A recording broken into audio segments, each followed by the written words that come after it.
From Kenan Stadium in Chapel Hill, North Carolina, this is Tar Heel Illustrated.com. I'm THI staff writer Jacob Turner, and joining me, another chilly post-game three things out here, AJ. Last week. Yeah, that's true. THI publisher Andrew Jones, I forget to say that. And AJ, we're here after a double overtime thriller in a lot of ways. I said in the pregame show coming into this that we were going to see another instant classic. And Carolina fans not viewing this as an instant classic. Obviously, Carolina losing 30-27, but in terms of just a neutral perspective, a really, intense game down the stretch to watch, going into double overtime. A lot of them happen in this stadium, too. In this stadium, too, for sure. This rivalry, I don't know what it is, man, but it always seems to pull out some games like this. But again, 30-27 loss, double overtime to NC State for the Tar Heels. It's a tough loss. I mean, no way around it. I know fans are livid and hurting and sad and mad, and I could throw a lot more words out there that probably wouldn't be very explicit for camera. But AJ, the first thing I want to talk about, I want to start with offense. And it's an offense that continues to struggle. We've seen them over the past few weeks struggle, going back to that Georgia Tech game too. Yeah. Struggled in that game as well, only scoring 17 points, and then tonight 27 points. I know it sounds a little bit better, especially against a pretty good NC State defense, but obviously some of those points coming in overtime as well. And for a majority of the time in that game, it was an offense that stagnated and didn't really move the ball at times at all. And a lot of 3-and-outs tonight as well, a lot of sacks given up, which we continue to see be a theme for this program, especially over the last 6 games or so. So, AJ, offensively, again, it's just a team, Drake May as well, continuing to struggle, that it kind of seemed like early in the year, went as Drake May goes. This offense goes as Drake goes. And as he's struggled over the past few weeks and had his 2 worst games as a college quarterback, this team is lost. And to be honest, I don't think there's a coincidence there. I think that's just who this team and who this offense is. Georgia Tech gave NC State a blueprint that NC State's comfortable with. Drop 8. Yeah. Because you don't need to rush more than 3 against North Carolina right now. Yeah, they're going to still going to get pressure on Drake. Yeah. Drop 8 and make it difficult. And they were able to find some pockets to Antoine. Antoine had a pretty good game. He did have a good game, yeah. Josh was really struggling. There were times where I was just watching Josh, and it's almost like they were playing a matchup zone with him like you do in basketball. It was wild. I can't wait to watch the replay of it just to see more of the things that they were doing. But this offense has struggled. I asked Mac, first question in the press conference, what's maybe been the problem with the offense the last 2 weeks? He said there is no problem.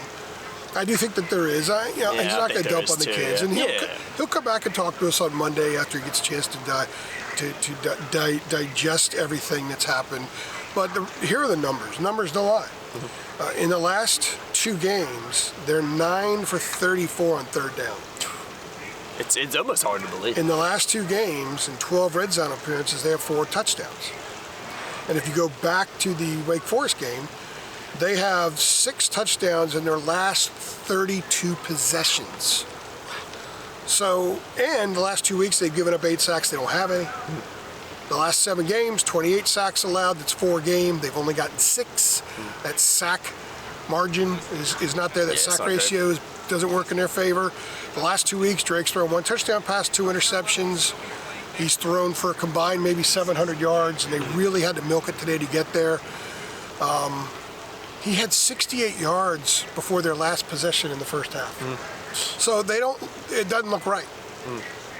They were doing lots of little quick hitting stuff because they couldn't get open downfield. Yeah. It hadn't looked right. The numbers don't lie. They haven't been very good offensively the last 2 games. And one thing that I kind of laughed at when I was reading national opinions about Carolina's offense of people who were saying 2 weeks ago Drake shouldn't be in the Heisman conversation. Well, he plays in shootouts every week. To me, a shootout's like 52-45. Yeah. Maybe especially in today's 45-42. college football, yeah. Carolina's only hit the 40-point mark twice since App State. And we've been talking about that for a while. Yeah, we talked about it for a while, yeah. They were 27 at Miami. They were 31 against Virginia. They were 17 last weekend, 27 in overtime today. Yeah. This is not the prolific offense that a lot of people think it is, and we thought it was because it was for a while. Yeah, it was. And they've lived off that App State game and perception on both sides of the ball because the defense has been better than people think. The offense hasn't been as good. So they've got to clean some stuff up. Drake said they're going to have to go look at some things, maybe look at doing some things a little bit differently. I know State's a really good defense. I know there's some NFL guys over there, and they're physical, and they come after you, and they get you. But North Carolina should be better than it was offensively today. Yeah, no doubt. Should be better than it was offensively last week against Georgia Tech. The offense is trending in the wrong direction, and there's really not much more I could say. No. Yeah, I thought that they did a pretty good job in their conventional run game today. I thought the right side of the line blocked well. I'm not going to double on Phil. I think Phil does a really, really good job. But the pitch inside the 5-yard line on second down, I thought that was interesting. They were having success just running right at them. They were running right. They don't run well left anyway. Yeah. But when they're running off Barnes and Spencer Rowland, they were having some success. Morales was doing a pretty good job blocking down on linebackers from the right side. I don't know. I mean, I'm not going to nitpick stuff like that. The bottom line is you're not going to make a great play call every time. And the reality is if the kids execute it, then it's a great play call. So offense needs to be better than it was. They've got to figure out some of the things that work for them, maybe disguise some things a little differently, because it seemed like State knew what was coming a lot today. Yeah, a lot of the time. And I thought Drake took too many hits. I would not do design runs for him against a defense like today, and certainly not next weekend in Charlotte, because he was getting beat up pretty good today. Agreed. Yeah, he definitely was. And it's surprising as well that they have struggled as much as they have offensively over the last couple of weeks, just because, especially against Georgia Tech, because of who that opponent was. Not, like you said, not so much of a surprise when you look at how good this NC State defense and physical they've been this year. But still, it's just, I think it's a surprise at how much they struggle at times, because there's a lot of 3 and outs, and there's a lot of times where Carolina, they're off the field in 30 seconds. It's that quick. They had 5 3 and outs today, maybe? I don't know how many. We joked upstairs that the punt team was going to earn its letter today. They're going to get so many reps. But, they did it on days that the defense wasn't awful. A part of that, we're going to, I guess, go into that in a second, was because of the quarterbacks they went up against the last 2 weeks. But, it's not like they've been. Virginia Tech's the only time the defense was pretty good and the offense was really good in the same game. Yeah, that's the thing with this team. They can never really seem to put a complete game together in that respect. Let's flip over to the defense, because I want to talk about the defense, because I'm conflicted in some ways, AJ, because over the last couple of weeks, I think if you look at the scores and you look at how Carolina's played in some ways, you'll kind of be like, okay, this defense is playing better. They are. But you also have to consider the fact, like we've talked on here, that 2 straight games, you're playing against 4-string quarterbacks. And I'm not trying to disrespect the guys that come in. If you play for an ACC caliber team, you're obviously a talented player and a good quarterback. But at the end of the day, it's a 4-string quarterback. It's a guy that you should be able to disrupt. And for me, the biggest issue with the defense has been you've got these 4-string quarterbacks in here, but you're not getting any pressure on them. I mean, I think you have the stat. Did they have a sack today? They don't have a sack the last 2 weeks. They didn't have a sack the last 2 weeks, and I think in the last, 7 games, they've had 6 sacks. Is that what it was, or something like that? Last 7 games, they have 6 sacks, and they've allowed 28. It's just not good enough. It's interesting because it never really seems like Carolina makes these quarterbacks feel uncomfortable. And we've talked about it a lot. This is a cliche thing to say, but it's true. It doesn't really matter how talented you necessarily are as a quarterback.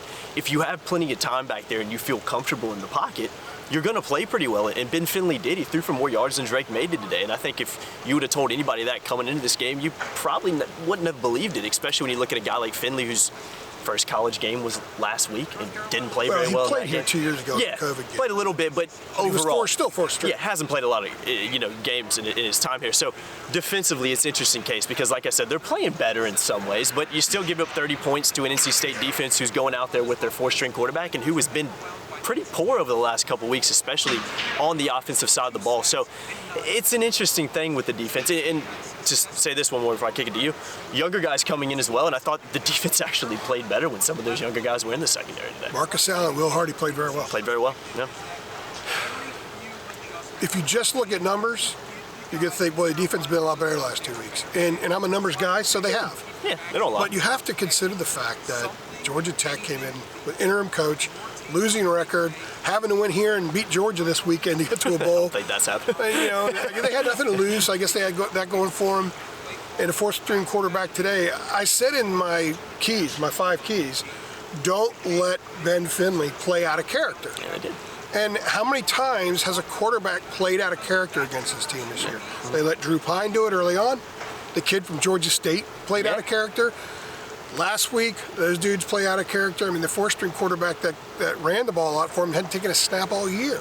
So I think the defense should have been better because they've been playing the whole year. There's a lot of 4-star guys out here on the field. They've got a national championship defensive coordinator and a Hall of Fame head coach. You've got quarterbacks who are buried on the depth chart. Come in here when you're Coastal Division champs, you have a chance for a special season. And it's kind of mind-boggling. I know that they're good players, like you said. They're scholarship guys and stuff, but they're still four-stringers. But they're four-string guys. Yeah. And they're four-stringers, to be honest with you, on two offenses that haven't been very good. I know, that's the key. Yeah. I mean, it's not like Dave Doran said, hey, let's just give Finley a shot now. Let's just throw I mean, it they went back to Jack Chambers a bunch of times during the year. Never went to Finley. But Finley played out of character today because the defense allowed that. Now, they did play better late. They weren't letting them get in the end zone, so kudos to them for that. But State established control of this game early, not just because of what it did to Carolina's offense, but because it was moving the ball. It went up, 14-3? Yeah. 14-3? I think so, yeah. Should have gone up 17-3, but they missed a field goal. Rare missed field goal by Comer, who's a great field goal kicker. So I think he set the all-time. He's arguably one. Yeah, he's one of the best in the ACC. Scoring record today. He's fantastic. The defense has to be better than it was today. You know, great teams. You see those SEC or Big Ten games sometimes where, like Alabama, LSU had that 9-7 game one year. Look, if you're not scoring, defense just has to be that much better. You just have to be that much better. If you're in a basketball game and they're shutting you down and you're playing Virginia, that means you got to go guard Virginia too. If it's a baseball game and it's nothing through 6 innings, you just got to be able to find a way to manufacture a run, because the only thing that matters, whether it's 63-61 or whether it's 24-24 going overtime, is to score more points than the other team. And we've seen sometimes the offense has to step up and do it. Sometimes the defense has to step up and do it. And they're better the last 2 weeks, but they weren't as good as they needed to be in order for Carolina to win games. And we've seen the offense so many times, even just the Mac Brown era 2.0 really bail the defense out. But we haven't necessarily seen the defense bail the offense out when they have poor games. In 2019 here. Yeah. That's the time. That's about it, yeah. That's about it. And I think that speaks volumes to kind of the struggles that this defense has. But at the end of the day, four-string quarterbacks, you let them get comfortable, they come out here and they can win games for you. So, agreed. I think the defense has played better, but overall, have they played that much better? I don't really know. It's a tough one to call. So statistically, yes, but when you look up who they're going against, not really. They should be holding teams like that and opponents like that who are struggling on offense with a four-string quarterback to less points than they are, and bail your offense out when they're struggling. Haven't been able to do that. So, AJ, let's talk about what this means, because I think the last 2 weeks mean a lot. And you asked Mac, and we'll talk about this in a second, but you asked Mac Brown in the post-game press conference. I think you used the word, and correct me if I'm wrong, kind of backing into the ACC championship game. I'll let you correct me on that. He said, after Wake Forest, you know, we don't want to back into the ACC championship game. So I asked him, I said, you said that 2 weeks ago, and you've lost 2 at home now. Are you backing into the ACC championship game? And he clarified, and this is what he said, because Josh Graham clarified it to me as well, that he said, no, we won it outright that, but we didn't want to win the division because somebody else lost. Okay. I got that. So they're not backing in. So, but I asked the question to get clarification on it. Yeah, no, it's a fair question, too. But I do think what you said before we hit the record button kind of makes sense. They're not backing in, but they're what? They're limping in. And I think that's a very accurate way to describe how Carolina's going in, because especially last week, you shouldn't lose that game. Not at home, not after winning the Coastal Division Championship. Matt going for his 100th win. There's a lot of things to play for still. You shouldn't lose that game in that fashion. Now, this week, it's a rivalry game. Anything can happen. It's a crazy rivalry. We've seen just, classics over the past few years in particular, where you really never know what's going to happen until the final minutes of the game really determine what the final score is. So, AJ, it's a team that's limping into Charlotte. And I don't think anybody, any fan or any person in the program can really disagree with that, because the fact of the matter is you secured the Coastal in a really tough game in Winston-Salem against a Wake Forest team who's a good team. And then you come home and you lose to a four-string quarterback at Georgia Tech, and then you come to NC State and lose to a four-string quarterback at NC State, both home games, right? So I think it's safe to say that this team's limping into Charlotte. If they play like they played over the last 2 weeks next Saturday, it's going to be a blowout. And I don't think anybody's going to argue that. So this is a team that's going to have to get up again next week. It's going to be tough to do, and it's going to have to go into Charlotte with a lot of Clemson fans there. I'm sure there'll be a lot of Carolina fans there as well. And it's going to have to essentially shock the world, because I think right now there's a lot of people that weren't very high on Carolina to begin with. There's a lot of fans who I think were kind of skeptical about Carolina. They weren't buying in. And it's proven over the last 2 weeks to be right in some ways. So next week's going to be tough, but overall, it's just a Carolina team that, like I've said a few times already, is just limping into Charlotte, and that's not where you want to be. There's a couple ways to look at it. We did this thing on our site where we asked the subscribers to guess, predict the record. We did it as a staff. They did it, and very few people had 9-3. I know I did. And don't say, "Oh God, AJ's going to go there with this now." I'm making a point. Very few people said 9-3. So, if numbers matter and numbers don't lie, and you look at the standings, they're division champs and they're 9-3. So on the surface, very good year. the way it's closing is not great. Yeah, it's not great. But I think the thing more is, I hear from a lot of people, even after these narrow wins, like, well, this is other people saying, this isn't me, because I don't call them we. We're not that good. You know, our bubble's going to burst. We're living on borrowed time. Living on the edge, all that kind of stuff. The ice is going to break and we're going to fall through. And I guess that's what's happened in the last 2 weeks. I still think the culture's really good. I think that they're about where they should be in year 4. I think they're on the right track for sure. It's harder to say that, and I know some people got on me for saying that. It's kind of harder to say that now after seeing this, because I thought with them being so insulated this week, we got 3 guys Tuesday. Vahasek, who's been out for the year, Awesome Richards, and who was the other one we got? This past week it was Chris Collins. Yeah, Chris Collins. Yep. And we didn't get the spokesman of the offense. We didn't get the spokesman of the defense. We didn't get the superstar wide receiver, anything like that. My take on it was they're insulated, and they're going to come out just ready to explode on NC State. That's what I expected. I kind of did too. And they didn't do that. So, I asked Mac last week, how many bricks did you get out of the Georgia Tech game because they didn't handle prosperity well? And he said quite a few. And I wrote a piece about it because I believe that. But you're at the end of year 4. At some point, you got to stop putting bricks up and start putting up. Yeah, you got to put up some drywall or something. You got to put up some drywall. You got to put the windows in and that kind of thing. And they're getting close to that point. So I don't know how many bricks they get out of this. Yeah. I also wrote a piece this week about they're not as physical as they need to be. Those are Mac's words. Those are Longo's words. And they weren't as physical as they need to be today. They were physical, but the more physical team won this game. So you ask, what does it mean? I think it's North Carolina football kind of doing what North Carolina football has done for so long. I've said for years when people ask, why does the football fan base bail so quickly but basketball doesn't? It's because the basketball program has rewarded the fan base over time. So when they lose, it hurts. Yeah, you feel some type of way. There's deep pain when they lose. And both lost in a 5-minute span here tough tonight. Tough day for Carolina, When football loses, you get a lot more I told you so. When basketball loses, I can't believe they lost. So football needs to get to a point where they win enough, where they reward the fans, and where the losses start to hurt. And I don't think it's reached that point. I do think this year it started getting there. I can thought see it started getting there, getting very close. But now, with 2 straight losses, people look back and say, they won a crappy division. They barely beat a bunch of bad teams. And the offense, because, like AJ says, hasn't been as good as everybody else thinks it is. North Carolina football. It is. They lose games that they're not supposed to lose sometimes. And then this one, I know State's a good team, and they have a ton of injuries this year. I think the record would be better without those injuries. So I don't want to take anything away from State at all. And Dave Dorn's guys don't quit. No. They came in here and they balled. They bowed up, they balled, and they won this game. I think if Carolina can learn something from it, they need to be more physical as a program. It appears to me, when you watch the line of scrimmage from above, they need to be stronger at the line of both sides of the line of scrimmage. Georgia Tech was the stronger team in the trenches last week.